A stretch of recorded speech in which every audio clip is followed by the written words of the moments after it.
Hello and welcome to New Frontiers on CCTV International. I'm Ji Xiangjun in Beijing. And today we're continuing with our major series in which we are illustrating the evolution of Chinese civilization through an investigation of archaeological discoveries, historical sites and cultural relics. Following the glory periods of the Han and Tang dynasties, China in the middle of the 10th century entered the Song Dynasty. Now, Song China is considered a golden age in the country's history. It was a time when China led the world in science and technology. The Song Dynasty also witnessed the emergence of numerous scholars whose expertise covered a remarkable number of fields.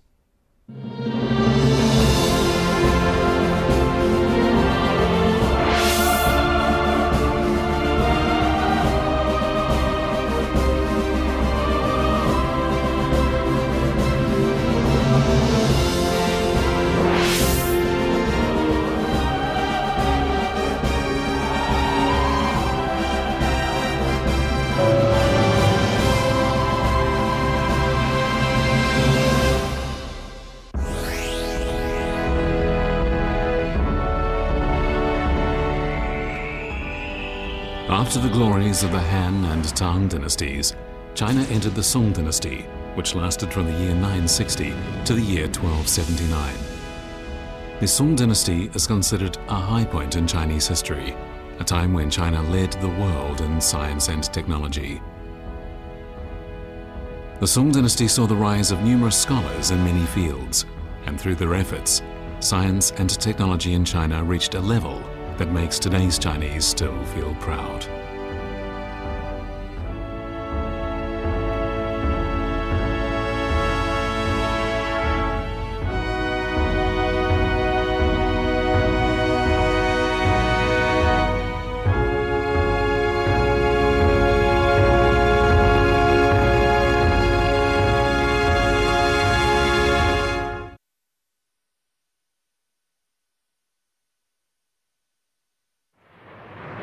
Under a beach in the city of Quanzhou in Fujian province, a well-preserved secret has been uncovered.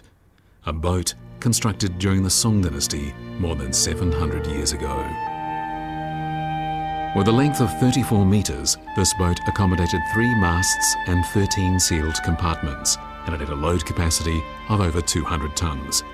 It is the oldest fully intact wooden boat unearthed in the world, but it was not the largest boat constructed in the Song Dynasty. By that time, the construction of very large boats with a length of over 100 meters and a load capacity of more than 1,000 tons was already taking place. While being used at sea, the compass not only greatly facilitated navigation in the Song Dynasty, but also played an important role in another remarkable achievement in the history of human civilization, the maritime Silk Road. The unearthing of this ship reveals clearly the hermetic compartment sealing techniques used in the Song Dynasty. Experts have concluded that this invention was a miracle in the world history of boat construction, one that made safe navigation possible. It is an irrefutable fact that the hermetic compartment technique developed in the Song Dynasty is still in use in the modern shipbuilding industry.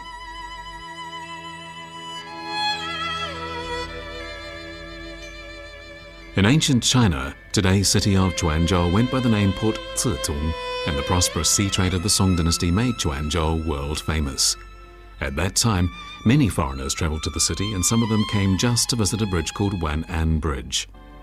Wan'an Bridge was the oldest bridge in the world even then, and it was the longest stone bridge over water. The bridge was about 1,200 meters long and 5 meters wide and boasted 47 span openings. Construction began on Wan'an Bridge in the 5th year of the Huang You reign, the year AD 1053, and it took 6 years to complete.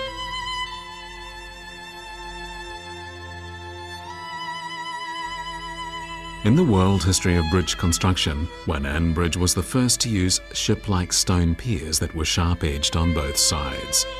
But how were these megaliths raised at such a time without advanced equipment? After research, experts have discovered that the ancient Chinese laid stone piers when the tide was low and used the liquid secreted by oysters to bind the piers and footstones together. Wan'an Bridge is another miracle in the history of the Chinese nation.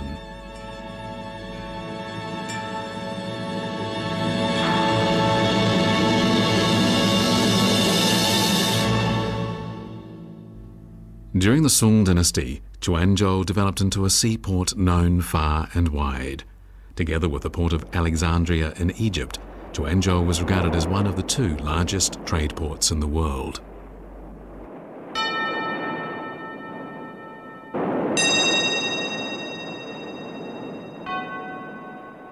宋代的海外贸易一个很重要的港口是福建的泉州港。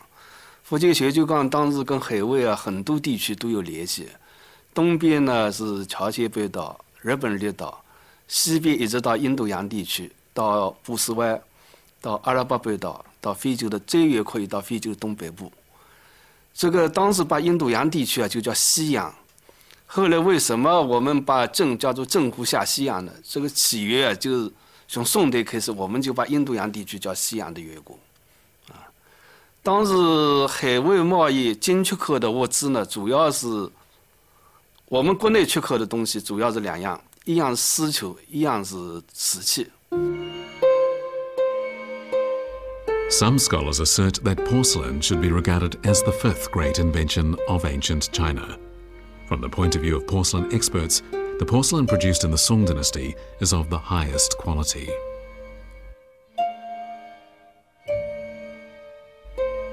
In the course of underwater archaeological excavations carried out over the last 2 decades of the 20th century, Song dynasty porcelain that had been on the seabed for nearly 1,000 years was brought to the surface. These porcelain pieces provide us with an opportunity to revisit the history of that time.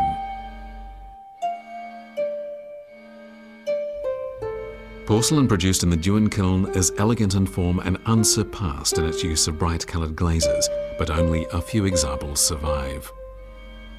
White porcelain produced in the Ding kiln was for the exclusive use of the imperial family of the northern Song dynasty. The Ru kiln that followed also produced porcelain for imperial use, and today less than 100 examples remain. However, among all the ancient porcelain kilns, the most famous was the imperial kiln in the town of Jingdejian in Jiangxi province.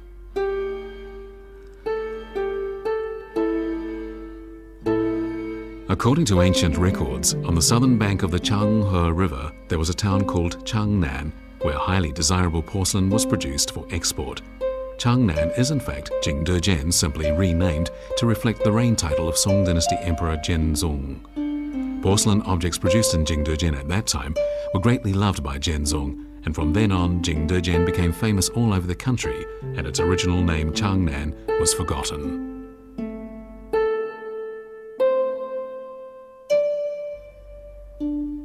Today, even a person with only a vague passing knowledge of porcelain knows the name Jingdejian, as the porcelain produced in the town during the Song dynasty made China famous throughout the world.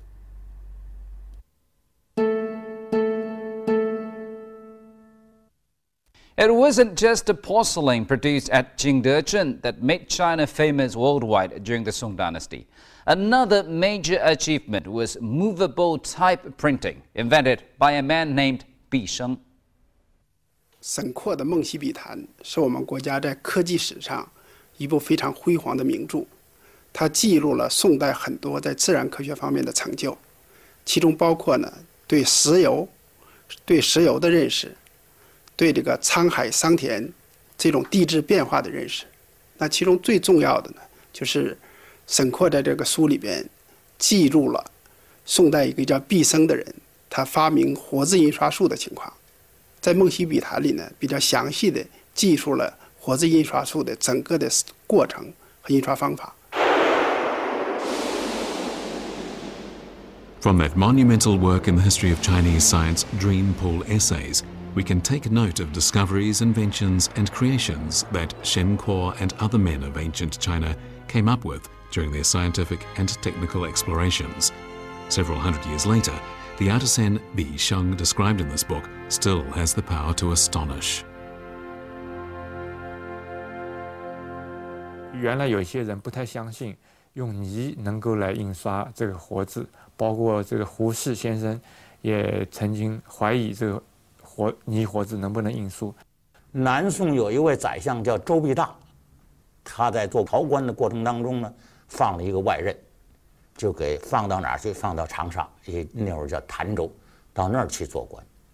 他就在那儿利用了这个沈括《梦溪笔谈》卷18这段记载，照着这段记载，他就制造出来了泥活字。Shen Kuo was the only person to record in book form that the invention of movable type printing is attributable to Bi Sheng. Nowadays, it would be said that Bi Sheng was simply an engraving worker, but perhaps it is fitting that an engraving worker would have such an impact on the development of ancient Chinese scientific invention and technological innovation.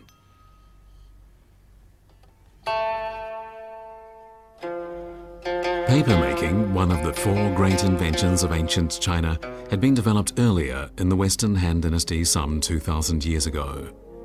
However, the paper made at that time was primitive, was loose in texture, and was not particularly ideal for writing.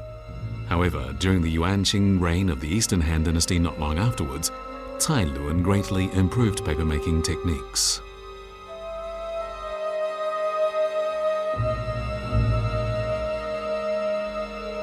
Before that time, Chinese characters were engraved on pottery, animal bones, articles of bronze, and bamboo slips. But the use of these items as writing media resulted in the loss of many important historic documents. Thanks to the invention of Tai-Ho paper by Cai Luan, the diffusion of Chinese civilization underwent a fundamental innovation. The spread of papermaking to lands outside China brought about an epoch-making revolution in the development of writing materials and completely changed the way people wrote. The age of paper in the history of human civilization began in China. Although papermaking was not invented during the Song Dynasty, papermaking techniques were developed to a high level in the Song Dynasty.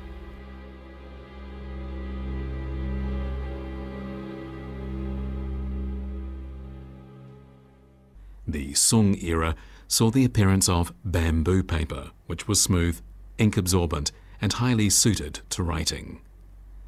After having tested bamboo paper, the famous man of letters Su Dongpo exclaimed that he felt much luckier than his ancestors.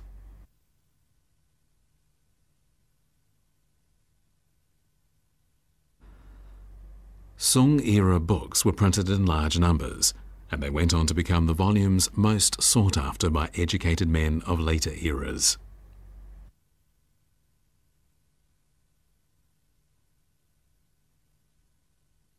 像宋朝人的信书的用纸有用纸的特点，刻工有刻工的特点，绘字有绘字的特点，它形成它在版面里都看得出来。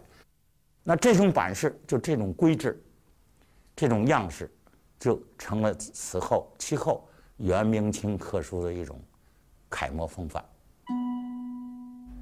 Even today, exquisite Song edition books tell the world of the innovations and achievements of a great nation in a great age. These achievements can be traced back to Hangzhou, the hometown of Shen Kuo, as it was there that Bi Sheng invented movable type printing. At that time, Hangzhou was the greatest printing center in the entire world.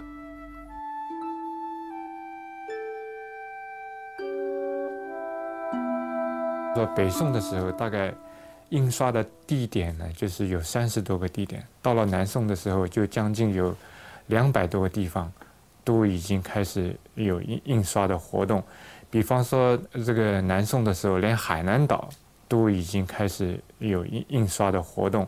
宋代印刷，我想能够高度发展的一个很重要的原因，就是说政府的一些重视。 In ancient China, the central government and various departments in each dynasty took charge of the printing of books and records, and as a result, the spirit of Chinese culture was handed all the way down to the present day. At the same time, the evolution of books reflected the course of printing technology in ancient China.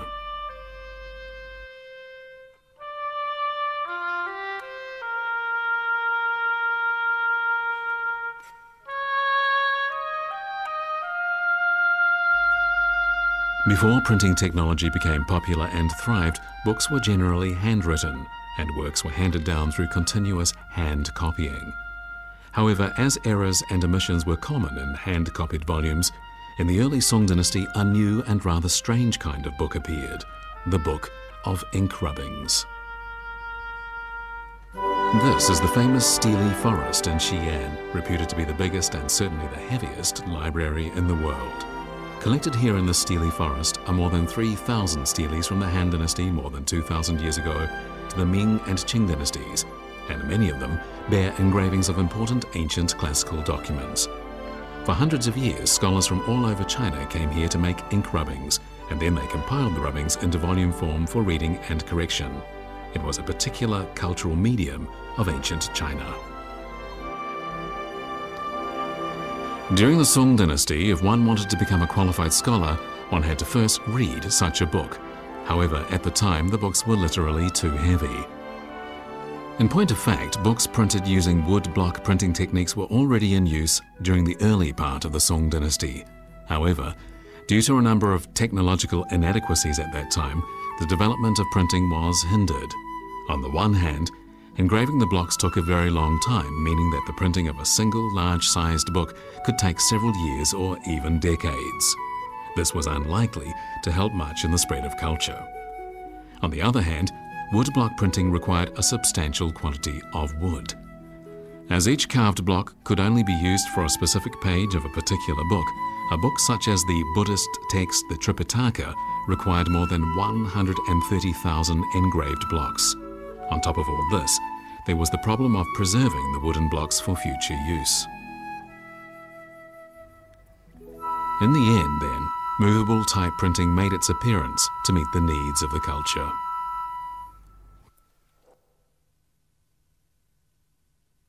在宋代的时候呢，印刷术开始全面普及，这对宋代的文化发展起了非常重要的作用。一方面呢，就是书籍的形式，由于印刷术的普及，发生了根本性的变化。那唐朝的书籍是卷起来的，一卷一卷的卷子的形式。宋代的书呢，就和今天我们看到的书呢比较接近了，装成一本一本的，称之为册页这样一种形式。 所以宋代的理学为什么能够发展？我想很大的一个原因就是因为这种印刷书籍的传播，官府的刻书，然后跟这个印刷术的这种技术的提高呢，就是整个促进了这个宋代的这个学术的这个达到了一个顶峰的时期。 The general introduction of movable type printing in the Song Dynasty naturally resulted in books becoming more widely available. This, in turn, promoted the development of science and technology and education. In the year AD 1180, the famous Neo-Confucian Zhu Xi of the southern Song Dynasty restored Stag Cave Academy and personally edited the Rule of Learning, which promoted scholarship, questioning and inquiry, careful consideration, rationality, and resolute action. In his later life, Zhu Xi introduced his teaching theory at the renowned Yuelu Academy.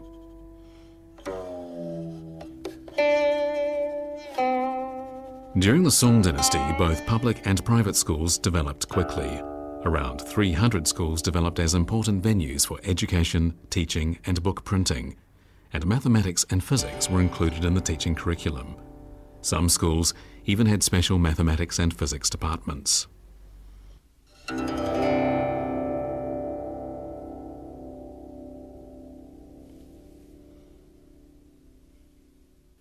宋朝是中国历史上士大夫阶层的黄金时代，贫寒的士子通过科举也可以晋升比较高的社会阶层，加上中央王朝大力推行各级的官学的兴办，使得这个时期社会重视教育的风气越来越浓。 According to statistics compiled by experts, the Imperial College of the Mid-Southern Song Dynasty printed more than 10,000 book pages per day. The high level of printing technology achieved at that time provides us with the opportunity to read books written even before the Song Dynasty, such as the Treatise on Febrile Diseases. China was also the first country to introduce bronze block printing. Engraved on this bronze block used for printing advertisements for Leo's Needle Shop is the earliest recorded trademark design. The widespread use of movable type printing technology meant that large amounts of resources, social energy, and time were saved.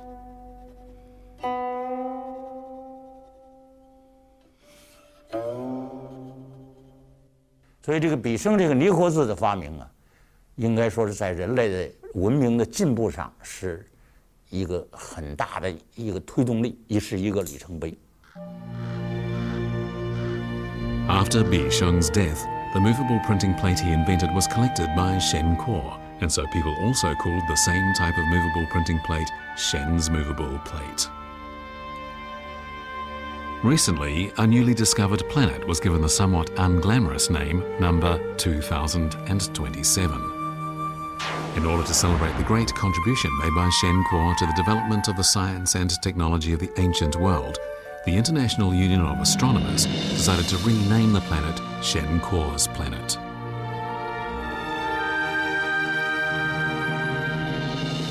The time of the Song Dynasty was indeed a brilliant era.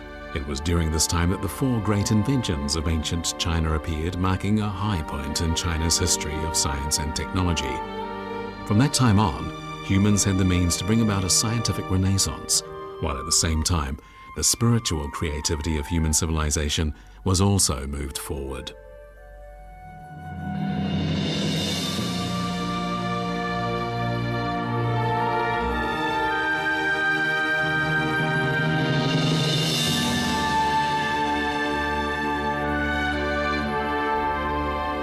As described in a famous Chinese poem, the endless river eastward flows.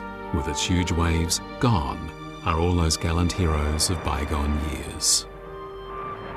Of the 8 masters of literature of the Tang and Song dynasties, 6 are from the Song dynasty. Like the previous Tang poetry, Song poetry represented a significant stage of literary development in ancient China. While inheriting the national cultural tradition, the scholars of Song developed Confucianism to a higher level.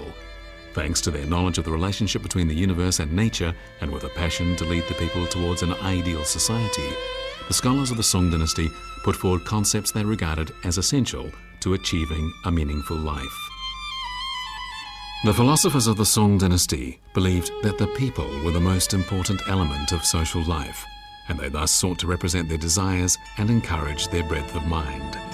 Even today, the ideology of the philosophers of the Song dynasty greatly influences Chinese culture.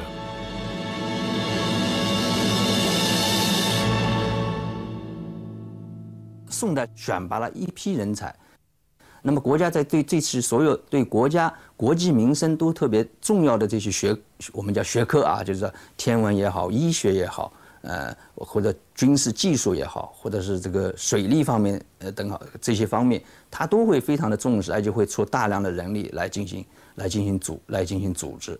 如果没有这样的这个政府的这种参与的话，我觉得这个宋代就是说，它很难在科技方面有这么多的成就的。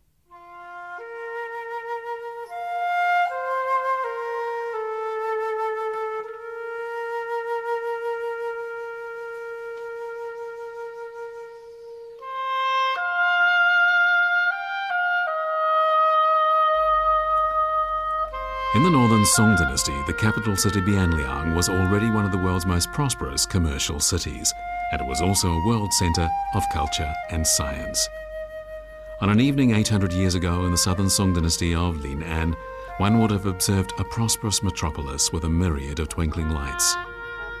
It is generally recognised by historians that during the Song dynasty, ancient Chinese feudal society entered a new stage. The development of material and spiritual life during that period was remarkable.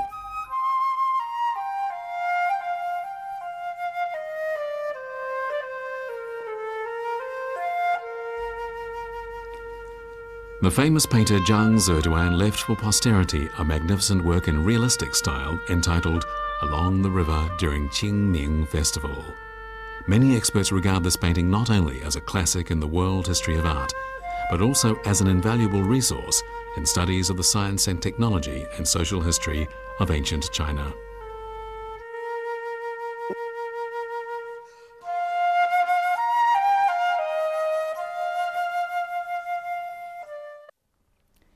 When Chinese people look back on their history, they tend to think of the Tang Dynasty as a cultural golden age.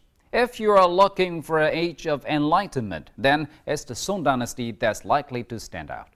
In terms of the development of education and culture, science and technology, to name only a few areas, the Song dynasty achieved heights that were not scaled again in the two succeeding dynasties. That's a period of 400 years. Thank you for staying with us on New Frontiers, and join me again next time when we'll continue with our exploration of Chinese civilization. I'm Qi Xiaojun from CCTV International. Bye for now.